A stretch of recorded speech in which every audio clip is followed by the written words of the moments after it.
I was browsing the CG Trader site the other day when I found a designer who has, among other things, a number of LEGO Star Wars 3D models that could potentially be used for 3D printing. And I was especially interested to see this one here, which is, of course, the original LEGO Jabba minifigure.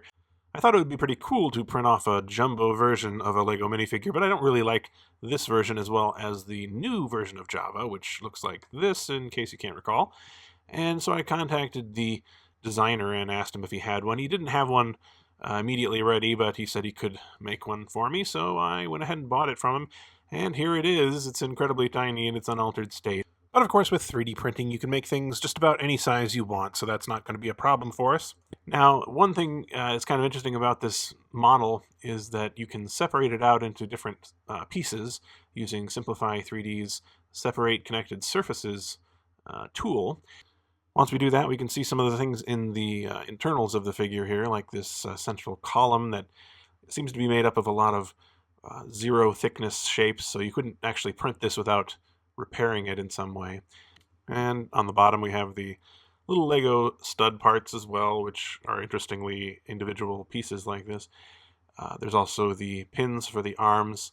Now I assume that the designer who made this didn't actually create it from scratch or anything. He probably extracted it from a Lego video game from the PC or something like that, is my guess. But it is pretty accurate to the actual Lego minifigure. But because it does come from a video game, it has a lot of visible facets on the model itself. It's not very high res. So what I had to do was use the program Mesh Mixer to smooth it out, get rid of all these facets. I did the same thing with the Disney Infinity Jabba that I showed in the opening to this. I made a video about that as well. But I had to, just smooth it out, make it look as much as possible like the actual minifigure. This is not a terribly difficult thing to do, but it does take a while because you have to be careful not to do too much, not to alter the sculpt too much, but still get rid of all these ugly facets. So after a while, I managed to get it looking relatively smooth, and as you'll see here in this comparison, I think the difference is fairly noticeable. I think it would be even more of a stark contrast once these were actually printed, although I never printed the pixelated versions. In terms of the size, I decided to go with kind of a medium size and not the gigantic one that I've sometimes been known to do. So I went for about 10 inches long on the body. And of course, the next step was to simply move on and print it. I'm printing here on the CR-10S4. I'm printing in PLA filament from MakerGeeks. This is their Urban Fossil, which is a kind of a greenish gray. Seemed like an appropriate color, although I was going to be going ahead and painting this anyway. Since I wanted this to look as smooth as possible, ideally like injection molded ABS plastic, as the actual minifigure is, I decided to use the finest layer height that I thought was practical, which is 0.1 millimeter, and that would save on any sanding I would have to do later on. Now if we take a closer look at the head, you can see it is quite smooth, although there's still some layer lines. Here's one of the pins that I printed separately for the arms, and on the regular minifigure that would go into the arm and then that would go through this hole and sort of stick there because of the way that's shaped.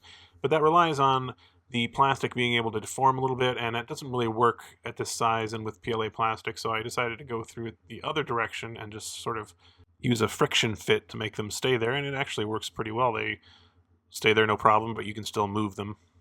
Now if we look on the back, I've got a little scar where the seams come together. I'm going to have to sand that off. And in the bottom you can see I did manage to repair those internal structures. The body also looks quite smooth, although we do have on the back a bit of a scar as well where the seams come together. I thought this printed remarkably well considering I didn't use any support, but there is some kind of roughness there that I'm going to have to cover up somehow. So I had to, of course, start sanding, and this is the thing I hate the most probably about finishing 3D printed pieces. Even with a finely printed piece like this where it's nice and smooth or appears smooth, there's actually a lot of visible layer lines and you have to just use a lot of elbow grease to get rid of them. It was not easy, but after a while I did get it smooth enough that I thought with the application of some filler primer and further sanding of that it would be good enough. Of course, the body presented some unique challenges because of this bottom section with all the little Lego parts there. There were some gaps where the printer didn't fill in for some reason, and also some roughness where the printer was bridging over the gaps. I didn't actually use support material on this, but it still was a little bit rough. I decided to use Bondo glazing and spot putty, which I've used before, to just fill in some of these gaps, and then I would sand it and paint over that. Filling the gaps here was no problem. You just smoosh a little bit on and then let it dry and sand it off. But getting rid of the roughness inside here was a little bit tricky. I decided to use an old paintbrush to get it in there and then wipe off any excess and sort of try and sand it a little bit smooth. It worked for the most part. I wouldn't say this was entirely successful, but as you'll see later on in the video, it's not too bad. Next, I went ahead and applied some filler primer. The filler primer, of course, being a spray paint that will fill in a lot of the minor gaps, and once you've sanded it, give you a smoother surface than you would get otherwise. And I'm a big fan of this. It seems to really help with 3D printed pieces in particular. And here it is after it has dried and I've sanded it a bit more. You can still see some of the layer lines, but in reality, if you feel it, it's quite smooth and should take the paint quite nicely, I think. I ended up choosing this oregano colored paint for the main body color, which I think was probably a mistake in hindsight because it ended up drying quite a bit darker than I thought it would. Here it looks almost perfect, but once it dried, it seemed several shades darker than I had really expected it to be. It came out otherwise really good. You can see it's nice and smooth, very little hint of any layer lines or anything like that. But if you compare the color with the actual Lego Jabba, it's quite a bit darker and just sort of a different shade of green. In hindsight, I probably should have tried to find a different shade of paint that I could use instead of this. I didn't want to use a brush where I could obviously mix my own color exactly because I thought it would be too obvious to have brush lines there, and I think I was right about that. But yeah, I'm kind of conflicted about this base color I used. The body came out really nice, though. If you look how smooth that is, very little indication that this is a 3D printed piece. If we look at the bottom of the body, you can see it's not perfect, but it looks a lot better than it would if I had just spray painted directly over that roughness that was there before. There's a lot of things about this project, frankly, that I'm kind of wanting to go back and revisit and maybe do better at another time. But this was quite a bit more work already than I thought it was going to be, so I don't think I'm going to be doing that anytime real soon. And speaking of hard work, the painting, the final stage here where I put on some of the details of the body and the face, turned out to be a lot more work than I had expected too. I ended up trying to mix the colors myself, which worked out fine, but getting the shapes and everything to match the actual Lego minifigure was incredibly difficult for several reasons. Here I am putting down the first base coat, and you have to do 2 or 3 coats to get it really to cover this dark color and to make it of a uniform thickness.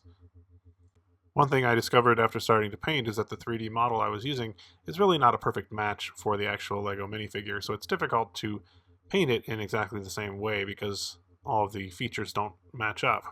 I tried to do the eyes several times and they never looked quite right to me. I ended up redoing them 2 or 3 times, just painting over them and trying again. Looking back on this footage, it doesn't actually look that bad, but in person I was really not happy with it. It looked like he was wearing thick mascara or something, so I just decided to redo it.